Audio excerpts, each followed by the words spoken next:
Aleluia. Amém?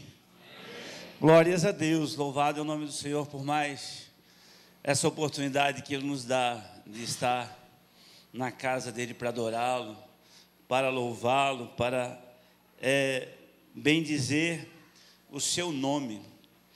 Sabe que essa semana, ouvindo uma ministração, o pastor Luciano Subirá contou uma história, e dentro da história que ele contou, uma coisa me chamou a atenção.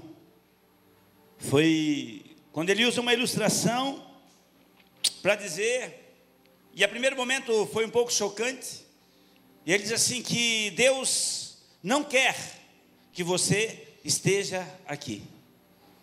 E aí chocou, e como Deus não quer que você esteja aqui, né?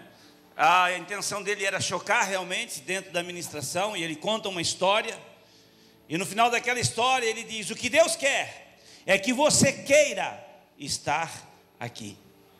Muda totalmente a perspectiva, porque você pode estar aqui de corpo presente, mas a mente, a sua cabeça, o seu espírito estar distante.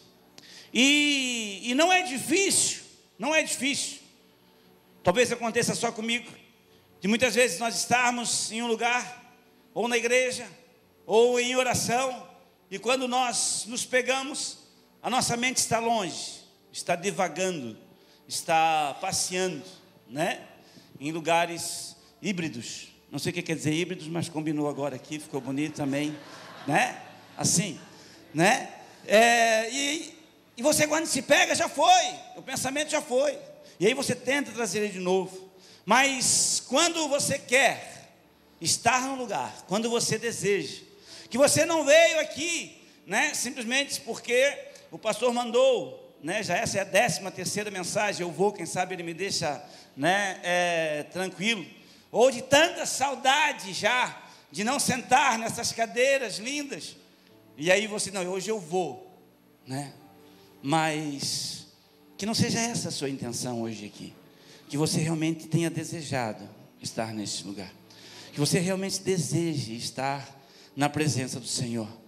O salmista, ele tinha 1 milhão de coisas, 1 milhão, tudo que você imaginar, ele tinha, filhos, mulheres, riquezas, ele podia todas as coisas, como rei, ele dominou a terra naquele momento, naquele tempo, em Israel e Judá, mas uma coisa ele pediu.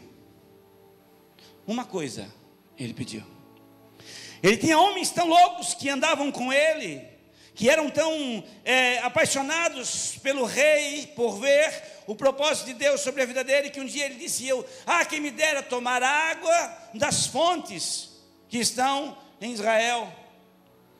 E 2 homens passaram por dentro do exército dos filisteus, arriscaram as suas próprias vidas e foram lá buscar água. Qualquer coisa que Davi desejasse, ele recebe a água, não toma, ele deposita aos pés do Senhor. Mas qualquer coisa que Davi desejasse, ele teria. Ele era o rei, ele era um homem segundo o coração de Deus. E uma coisa ele pediu, uma coisa: que eu possa estar na casa do Senhor todos os dias da minha vida, e aprender, e inquirir no seu templo. Aí às vezes a gente, né, se espanta, ou fica assim, né, vou dizer outra palavra bonita, estupefato, né, com o que foi Davi, né. Uma coisa ele queria, é estar na casa do Senhor. Então, se eu lhe peguei de surpresa hoje, eu quero lhe convidar, deseje estar aos pés do Senhor. Deseje vir à presença dele, deseje se quedar aos seus pés, derramar a sua alma. Mas pastor, eu não sei orar. Ei, escuta aqui, experimenta ficar quietinho na presença dele. Experimenta desconectar de tudo e ficar quietinho na presença dele. Experimenta. Daqui a pouco você não vai querer mais sair. É algo extraordinário. Amém? Mas vamos, aquilo que Deus colocou no meu coração para trazer a você hoje. E sobre o que eu quero ministrar a você, sobre o que eu quero colocar a você, é algo extraordinário, que é... Que linda essa criança, irmãos. Quem é o pai desse menino?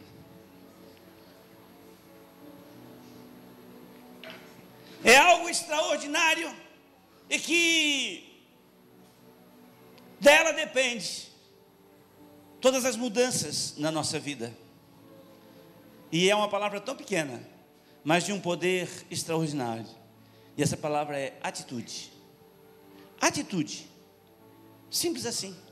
E o significado dessa palavra é reação ou maneira de ser em relação a determinada pessoa, objeto ou situação. É um comportamento ditado por uma disposição interna que nos leva a agir. Isso é atitude. Eu achei esse significado dessa palavra de uma profundidade muito interessante. É um comportamento ditado por uma disposição interna, minha, eu. Porque eu posso ter 1 milhão que até chute na região glútea nos empurra para frente, certo? Mas enquanto eu não tiver uma atitude, enquanto eu não tiver uma postura, nada muda na minha vida. As coisas, elas não mudam quando as coisas mudam, mas as coisas mudam quando você começa a mudar. Amém? E para como pano de fundo, para o que eu quero falar para você, nós vamos para 2 Crônicas, no capítulo 29, de versículo de 1 a 3. E a Bíblia diz o seguinte: Ezequias tinha 25 anos de idade quando começou a reinar, e reinou 29 anos em Jerusalém. O nome da sua mãe era Abia, filha de Zacarias. Ele fez o que aprova, tal como tinha feito Davi, seu predecessor. Mas preste atenção, no primeiro mês, no primeiro ano do seu reinado, ele abriu as portas do templo do Senhor e as consertou. No primeiro mês do primeiro ano, ele abriu as portas do Senhor, da casa do Senhor, e as consertou. Nós, como seres humanos, temos algumas áreas da nossa vida e que nós somos conscientes que precisamos mudar.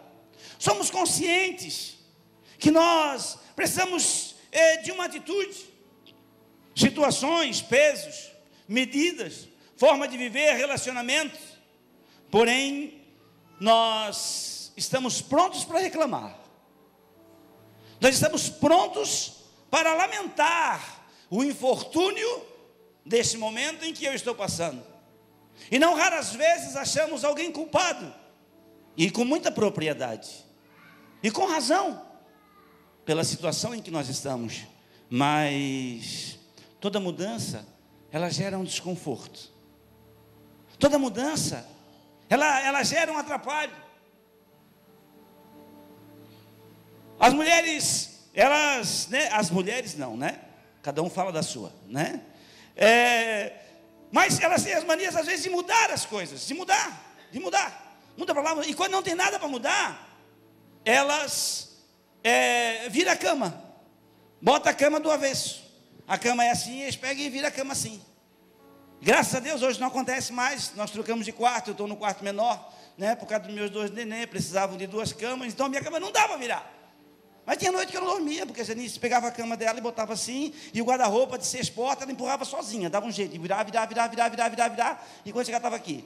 Mas ficava na frente da janela. Então eu já ficava contando, porque daqui uns dias tinha que voltar de volta, porque não podia ficar na frente da janela. Mas toda mudança, ela gera um conforto, e o simples fato de ela trocar a cama de lugar, a primeira noite de sono já era difícil, porque estava os contrários. Então toda mudança gera um desconforto. Mas enquanto eu tiver as mesmas atitudes, eu terei os mesmos. Existe alguém aqui ainda? Ouço vozes. Enquanto eu tiver as mesmas atitudes, eu terei os mesmos resultados. Eu não posso esperar que venha algo diferente sobre a minha vida se eu continuo tendo as mesmas atitudes. E quem foi esse cara extraordinário chamado Ezequias, rei de Israel? A quem toma uma atitude no primeiro mês. Há alguns comentaristas que dizem que foi no primeiro dia. A Bíblia não fala isso, então também não posso falar. Mas eu creio que quando ele começa a reinar, ele começa a arquitetar, como é que eu vou fazer aqui, tal. Mas no primeiro mês, do primeiro ano do seu reinado, ele tomou uma atitude de abrir as portas do Senhor e as consertá-las. Tá bom, Tesquila, legal, parabéns, abriu as portas, que coisa linda isso. Mas qual era o contexto em que vivia Ezequias? Qual era o contexto em que ele estava inserido, a nação de Israel naquele tempo? Ezequias foi o 13º rei de Judá. Um rei que a Bíblia diz que depois dele não houve outro rei melhor. Seu pai era o rei Acais, que começou a reinar com 16 anos de idade e não fez o que era reto diante do Senhor. Acais conseguiu destruir a nação de Israel em tudo que ela tinha. Acais fez tudo o que era de errado, tudo aquilo que poderia um rei ter feito, de uma nação escolhida por Deus, do povo seu, chamado, tirado da escravidão. Acais pega aquele povo e faz tudo o que poderia ser de errado. Ele fez imagem a outros deuses, quando a Bíblia dizia nas leis: não façais outros deuses diante de mim. Acais fez imagens de outro Deus. Ele queimou o seu filho. Havia um Deus abominável chamado Moloque. E esse Deus, ele tinha algumas covas dentro da imagem dele, uns recipientes, para você entender melhor, umas cavidades naquela estrutura. E dentro dessa imagem era colocado fogo intenso como de uma fornalha. E as pessoas, os pais, ofereciam os filhos em sacrifício a Moloque. Aquilo era abominável diante de Deus. E Acais teve a estupidez, o ato estúpido de oferecer os seus filhos a este Deus. Essa cerimônia era regada de grande barulho, de grande algazarra, para que eles não pudessem ouvir o choro daquelas crianças, os berros, os gritos de agonia daquelas crianças. Esse era Moloque. E um rei da nação de Israel, da nação santa escolhida, vai lá e sacrifica os seus filhos a Moloque. Ele acaba com a adoração em Jerusalém, e ele fecha as portas do templo. Ele pega todas as riquezas, não confiando no Senhor, não colocando a sua confiança no Deus de Israel, mesmo conhecendo a história dos livramentos que Deus havia dado. Ele começa a pegar as riquezas do templo, aquilo que Deus tinha por sagrado, aquilo que havia sido separado como sagrado, e ele começa a pagar as nações vizinhas para lutarem contra os seus inimigos. Ele fez com que a nação de Israel fosse levada cativa, como os filhos de Deus, como juízo das suas atitudes, foram levados cativos. Deus pede do seu povo a adoração em Israel. Eles foram levados, presos por nações que eram inimigas de Deus. A nação estava num caos tão grande. Israel estava de uma forma tão derrotada, de uma forma tão desgraçada, no sentido literal da sua palavra, que quando Acais, ele morre, e sabe que quando a pessoa morre, sempre quando morre, né, ele fica bom, ele acha alguma coisa de bom para falar dele, mas nem quando Acabe morreu, ele foi tido como bom. Não havia nada em Acabe que pudesse levá-lo a um elogio ou a alguma boa lembrança. E Acabe não foi sepultado no túmulo dos seus pais. Acabe não foi contado como a honra, porque os reis tinham a linhagem dos reis, seus pais, seus filhos, avós, onde eles eram sepultados, mas nem quando morreu, Acabe não foi sepultado. Tamanha desgraça que ele trouxe à nação de Israel. Esse é o parâmetro que Ezequias encontra a nação do Senhor. Ele tinha 25 anos, havia uma derrocada total sobre Israel, mas quando ele começa a reinar, o que acontece? Ele não espera Ele não faz, vou ver aqui quem é que está me perseguindo, vizinho, vou fazer uma aliança. Não. Ele não começa a colocar, pois é, eu tenho que ver bem, porque agora, né, eu tenho que pensar se eu devo ou se eu não devo, porque agora Israel já está mais... Não. No momento em que Ezequias assume a responsabilidade diante de Israel, a sua primeira atitude no seu reinado foi, ele abriu de novo as portas da casa do Senhor. Ele restaura em Israel o lugar, ele abre, ele conserta as portas da casa do Senhor, ele as repara. Ele não esperou para ver o que faria, não se importou com as opiniões, nem com as suas dificuldades. Mas Ezequias, em um momento de caos, ele toma uma atitude. Ele não espera, ele abre as portas do Senhor. Ele abre-se para o sagrado. Ele sabe que é na presença do Senhor. Ele sabe que não haveria outro lugar onde ele encontraria solução para o pecado daquela nação, se não fosse no santo, no santíssimo, aos pés do Senhor. Ele faz uma aliança com o Senhor. 2 Crônicas 29:10. Pretendo, pois, agora fazer uma aliança com o Senhor, o Deus de Israel, para que o fogo da sua ira cesse sobre nós. Ele sabia que Deus amava aquele povo, e ele precisava voltar à sua adoração, ele precisava voltar ao seu momento, e a melhor forma de ter isso, é tornar a sua aliança com Deus, é se aproximar de Deus, A atitude dele foi de vir para dentro do templo, e fazer esta aliança novamente com Deus, na esperança que Deus tirasse de sobre o seu povo a sua mão. Sabe, irmãos, ele faz sacrifícios de oferta pelo pecado do povo. Às vezes, nós queremos que as coisas mudem na nossa vida.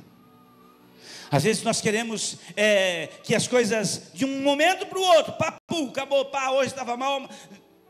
Deus pode milagre? Claro que pode. Deus pode todas as coisas. Mas Ezequias faz algo extraordinário. Ele se arrepende e ele oferece sacrifícios pelo pecado do povo. Se é uma atitude que nós precisamos ter na presença do Senhor, é entender que nós somos os únicos culpados por aquilo em que nós estamos vivendo. E muitas vezes Deus quer nos abençoar, Deus quer derramar sobre nós as suas bênçãos, Deus quer transformar o entorno em nossa vida.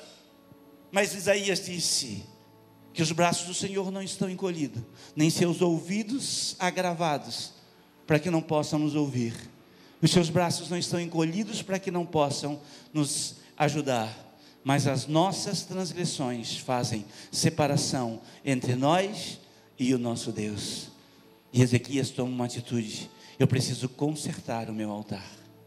Eu preciso consertar o meu altar. Há muito tempo não se fazia sacrifícios em Israel. Há muito tempo não se faziam, os sacerdotes haviam sido banidos do templo. Mas Ezequias toma essa atitude. Ele restaura o altar e oferece sacrifícios pelo pecado do reino, do santuário e de Judá. Tendo feito isso, olha só que legal, Ezequias toma uma medida, uma atitude muito interessante. Uma vez eu ouvi um velho ditado que diz que para quem está no fundo do poço, o céu é do tamanho da boca do poço. Correto? Quando nós estamos na luta, quando nós estamos no problema, quando nós estamos na situação difícil, quando as coisas não dão errado, o céu parece tão pequenininho, quando ainda não se torna de bronze, em que as nossas orações parecem não subir. E nesses momentos que nós passamos, nós não conseguimos nos lembrar das coisas boas.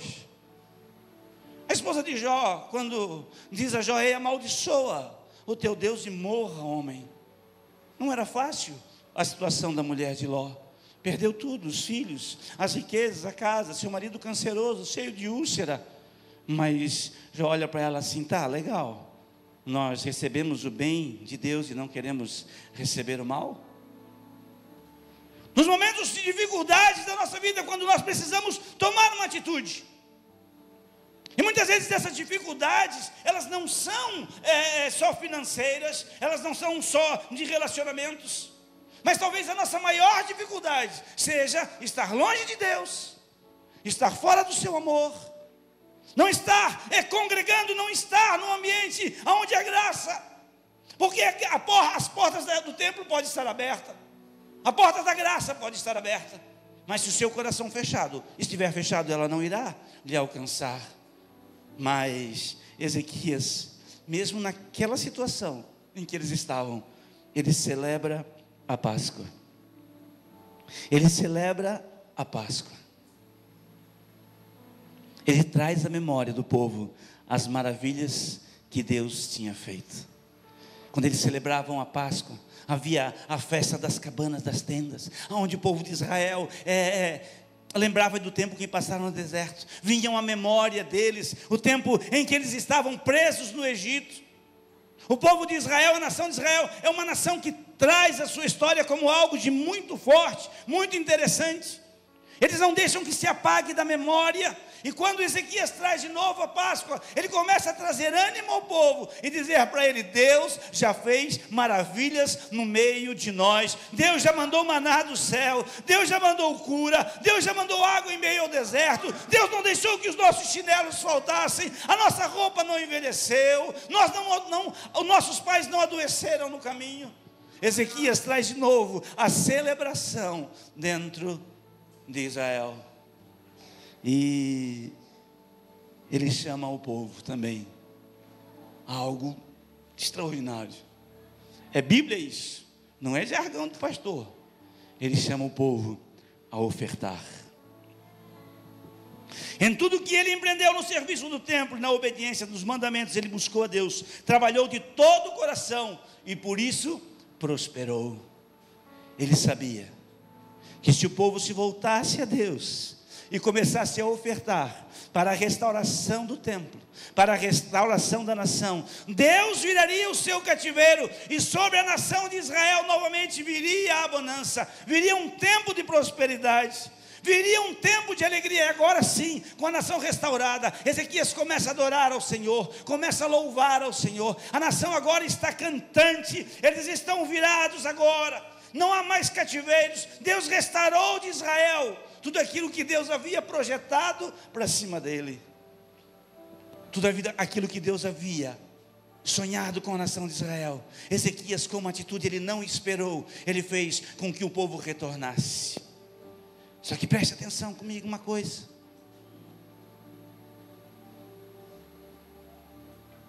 não é porque Ezequias estava vivendo esse tempo extraordinário que não viria lutas sobre ele. Não é porque Ezequias havia restaurado a nação de Israel na comunhão com o seu Deus que não deixou de vir, que seriam só maravilhas. Um dia, Senaqueribe se levanta contra a nação de Israel, e eles vêm com um grande exército diante da nação, e cerca a nação de Israel. O número chegava a 185.000 soldados. Só que o que Ezequias fez? Ele se volta para o Senhor, e ele começa a adorar ao Senhor. E agora ele aplica o seu coração sobre como ele estava, como ele viveu na retidão. E numa noite, Deus envia um anjo e mata e destrói 185.000 soldados da nação dos assírios. Aleluia. Vocês estão sérios?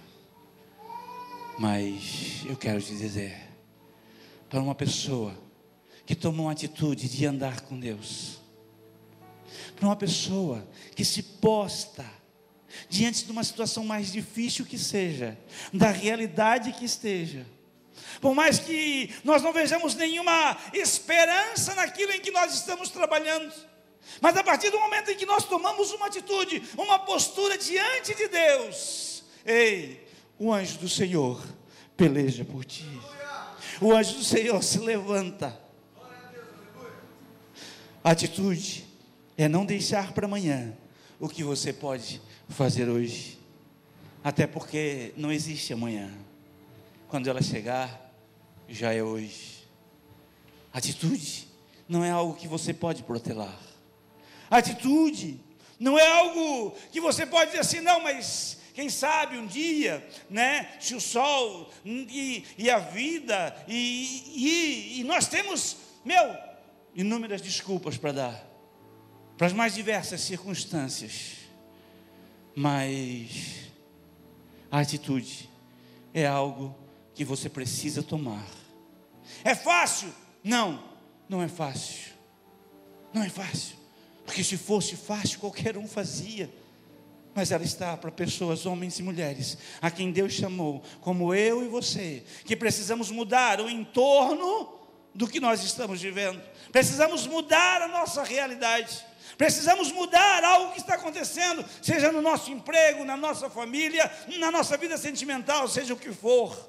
É necessário uma postura diante de Deus. É necessário que você se dobre, venha à adoração, tenha um coração igual ao de Deus, que o seu coração seja movido e não aceitar a circunstância como ela está, por mais difícil que ela seja, mas que você chegue diante de Deus e diz assim, Deus, não, Senhor, eu não aceito, eu até não sei o que fazer, mas os meus olhos estão postos em Ti. Eu não sei como é que eu vou fazer, mas hoje eu tomo, mas pastor, na situação que eu estou, não dá para fazer nada, pastor. Se eu viro para um lado, o pau pega. Se eu viro para o outro, aí que desce mesmo. Eu não posso falar a palavra que vem à minha mente agora, mas que aí que desce mesmo, pastor. Eu não sei o que fazer. Se eu vou para frente, a coisa piora. Se eu olho para trás, está chorando. Eu quero te dizer, meu irmão, a melhor atitude que você pode ter é de joelhos dobrados. E restaure, abra as portas do templo, que é o seu coração, abra a porta da sua vida. Se não dá para fazer nada, ei, Deus pelejará por ti, porque quando o inimigo se levantar e pensar, agora nós vamos vencer, Deus manda um anjo, e ele vai te dar a vitória. Aleluia, aleluia, aleluia, aleluia. Preste atenção comigo. Eu não sei qual é a atitude que você tem que tomar na sua vida nessa noite. Sabe, às vezes é até difícil, porque a gente não é mais criança. A gente não é mais criança. E às vezes quando nós somos confrontados, a primeira atitude nossa, ela é de nos revoltar. Principalmente quando Deus usa alguém menor do que nós, vamos dizer, em grau, em estatura, em idade. Está entendendo o que eu quero dizer? Se você é patrão, seu empregado chega lá para você, diz assim, ó, patrão, tem que mudar aí, cara, está errado. Se é seu filho. Mas nós precisamos ouvir a voz de Deus que está na nossa vida, porque muitas vezes nós não sabemos nem onde é que nós temos que mudar, mas nós vamos vendo que aquilo que nós vamos colhendo não é agradável. Aquilo que nós vamos colhendo, nós olhamos para a história da nossa vida, olhamos para trás e vemos que nada mudou. E nós estamos hoje confessando os mesmos pecados que nós confessávamos há 1 ano atrás, há 2 anos atrás, e tornando a cair nos mesmos erros.